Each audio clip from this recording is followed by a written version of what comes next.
Yes. What is up, General Strike Podcast family? Another weekly edition of the show live on YouTube, Twitter, Twitch, all the like podcast form and all podcast distribution platforms. It's going to be a loaded show today, obviously. I haven't done a show, I think, actually in a week or two, to be quite honest. So obviously I have to break down some of the Biden administration so far, give it sort of a grade on how I think it's gone thus far. Plus, obviously, review what's happened on Wall Street with GameStop, because, I mean, we've all been paying attention to that. So I'll give my take on it, though I won't break down the actual, nuts and bolts of the issue so much, because there are far better people than that. Andre Domise, for example, had a brilliant breakdown on his Twitter account, and his, what's the other account where you do videos? Why am I forgetting? I don't have it. It's only like the music stuff, the music videos and stuff. Why am I forgetting the name? Because I don't have it. I know why. But anyways, digressing. Andre Domise, if you want to check out an in-depth nuts and bolts take on that, check out his stuff. What else do we have? Obviously, Amazon with Jeff Bezos stepping down from CEO to an executive chairman position. So obviously, I'm going to break down why he did that, because he did it for specific reasons. And most of those reasons are to avoid any public backlash on major news coming out in terms of Amazon. Plus, going to take it over, obviously, to Chicago as well with the massive teacher strike that's going on right now. Highly recommend checking out good friend of the show, Cole James Cash, and his show. I think it was not yesterday, the day before, on Monday, with Kenzo Shibata, one of the members of the teachers union in Chicago. Really good stuff there.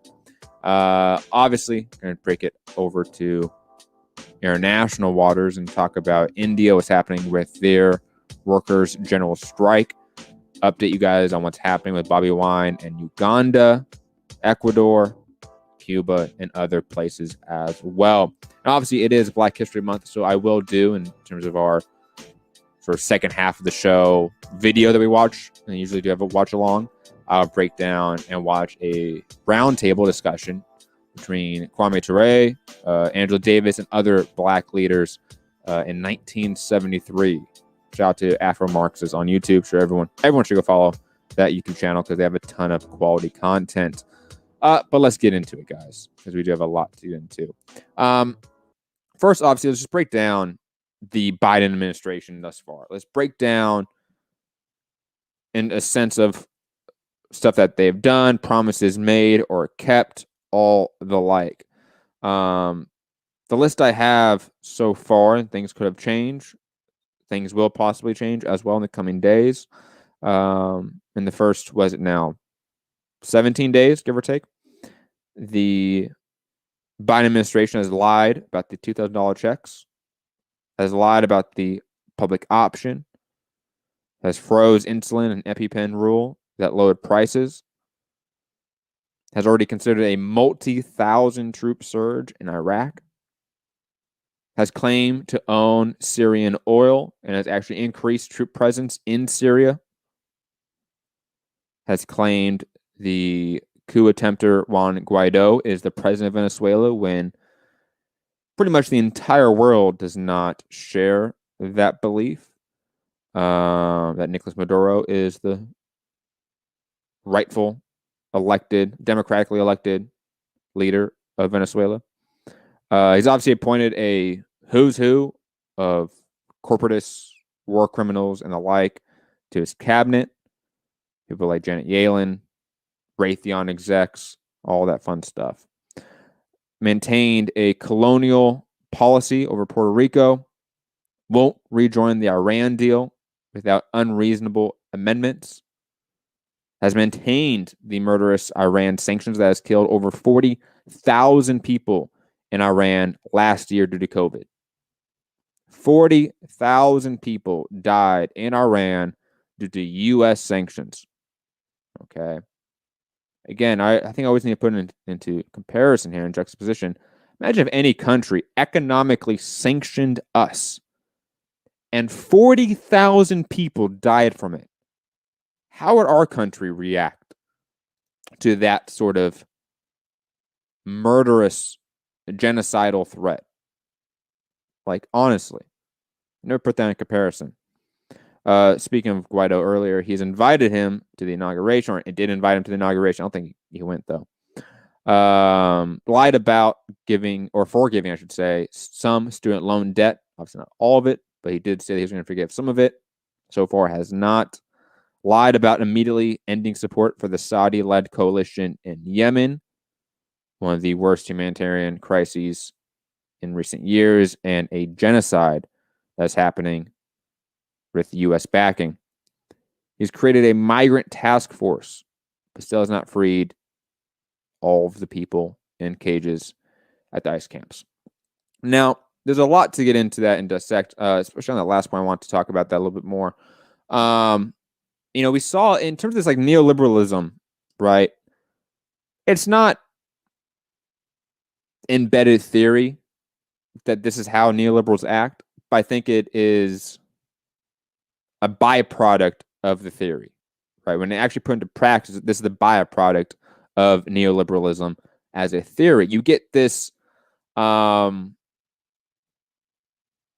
sort of fake facade of social liberalism, of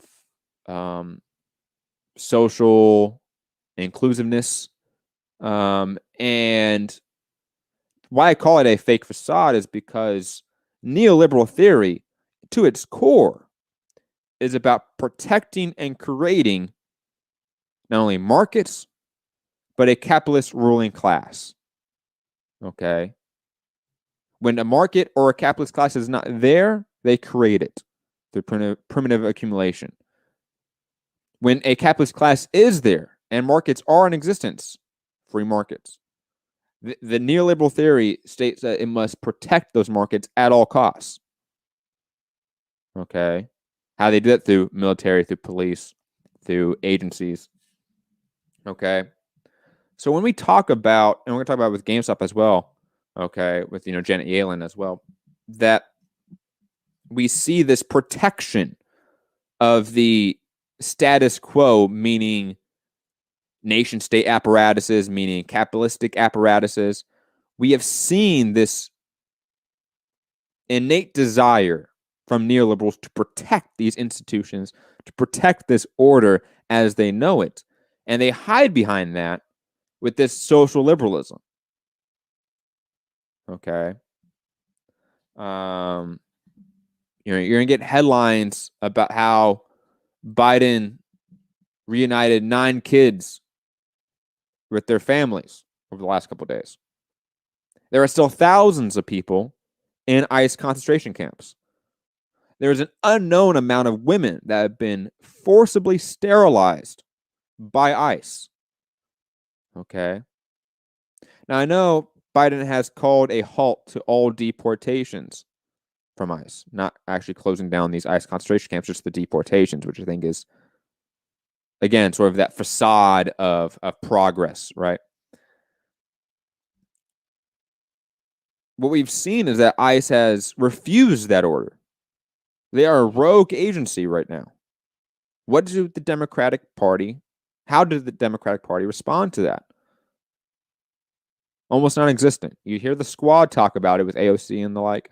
But in terms of Biden out there and talking about how ICE is a rogue agency and needs to be brought in, we don't hear that at all. Right? It's the protection of the status quo, the protection of order as they perceive the order, the bourgeois order, right? Like that's how neoliberals function. Okay. So this reality of Biden's administration completely failing, I should say completely failing, but failing in large aspects, significant aspects. Them coming back to the Paris Climate Accords, awesome, but that's literally the bottom level shit you can do. Okay. Those are agreements that you, Biden, agreed to as vice president over 4 years ago. So, of course, you would then agree to it once you become president. Okay. That promise is not too far-fetched. When you promise about actually meeting the material needs of the working class, most people should realize that those promises were never going to be kept. Because neoliberal theory does not care about the working class. It innately cares, okay, again, about protecting and creating a ruling class and the quote free market. Okay. It wants to keep commodity production and exchange going as much as possible. Okay. And that is just, again, the reality of the situation. I believe, I'm going to talk about it later on about AOC and the squad and how should the left and how should communists and Marxists, anarchists really view them and how we should function with them. But sort of taking them off the table for a second, we should never assume that neoliberals, true die-in-the-wool neoliberals, are ever going to be about real material change for us. Okay? That is never going to happen. It just isn't. Okay, if we want to have a conversation about how maybe we can change the Democratic Party to not be a neoliberal party, maybe we can have that conversation, even though I don't really buy it. But the reality is, as it stands, the vast majority of the Democratic Party is a neoliberal party. Okay? And the only real separation between them and the neoconservative Republicans is sort of a fervent extremist view on religion. That's about it. But in terms of their actual economic policies, their foreign policy, there's not much separating them, unfortunately. And that's just the, again, unfortunate reality. I don't know how we get past that without actually recognizing that and just understanding that that's a real hurdle to climb as the left.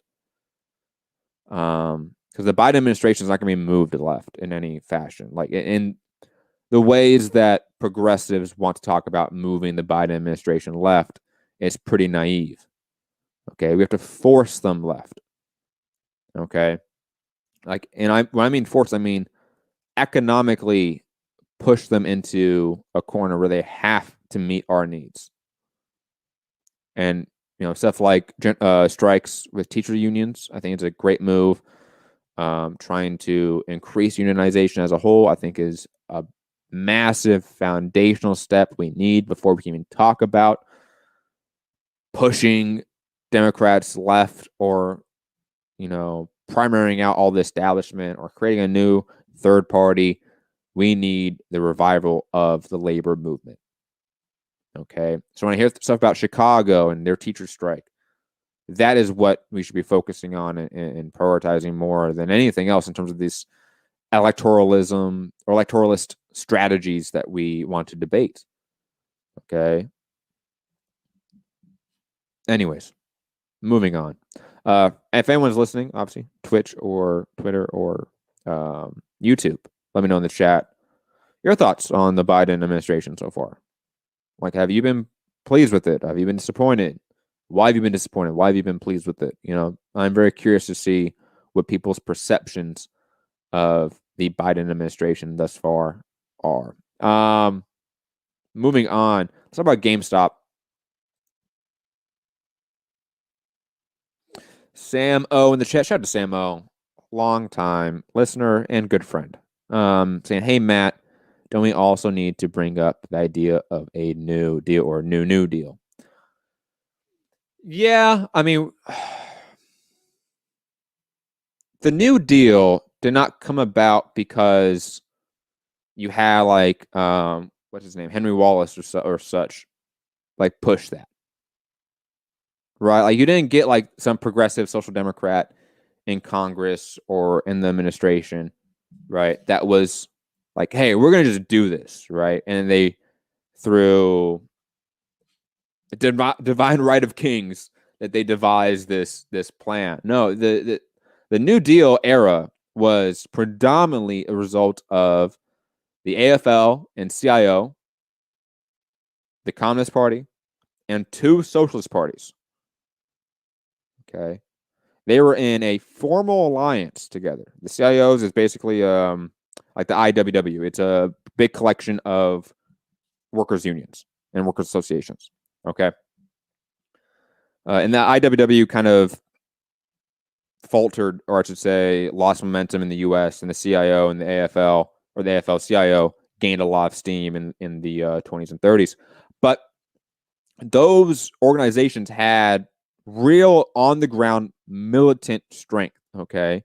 People forget that there were massive, massive strikes during World War II. So post the New Deal economics, we still had massive strikes happening in factories and cities, right? Why? Because you had this thriving militant labor base combined in formal alliances with truly radical political parties. Okay. Harvey J.K. or Harvey J.K., I believe is how you pronounce his last name. I really recommend everyone check out his books. If you don't want to check out his books because it costs money and stuff like that, he's done numerous talks with Jacobin on their YouTube page, which I highly recommend. So just Harvey J.K. Jacobin on YouTube. You're going to find his videos, right? He's done some on FDR, some on Thomas Paine as well. But the ones on FDR is what I'm talking about. FDR was facing a true political and social revolution in front of him. Like, imagine, because I know it's romanticized more in media, but imagine the 60s, right? That, or the late 50s, 60s, that era of real sort of radical political upheaval, right? The 30s outweighs that drastically. Okay. You have to remember, this is only a few decades removed of when real anarchists assassinated a U.S. president. Okay. It's a very different ballgame in terms of the radicalism there and the actual movements there. Okay. You have the entire McCarthyist era in between these eras that destroyed the Communist Party, destroyed the two socialist parties. Okay. And that's why you saw this needed resurgence in the 60s and 70s predominantly of this radicalism, right?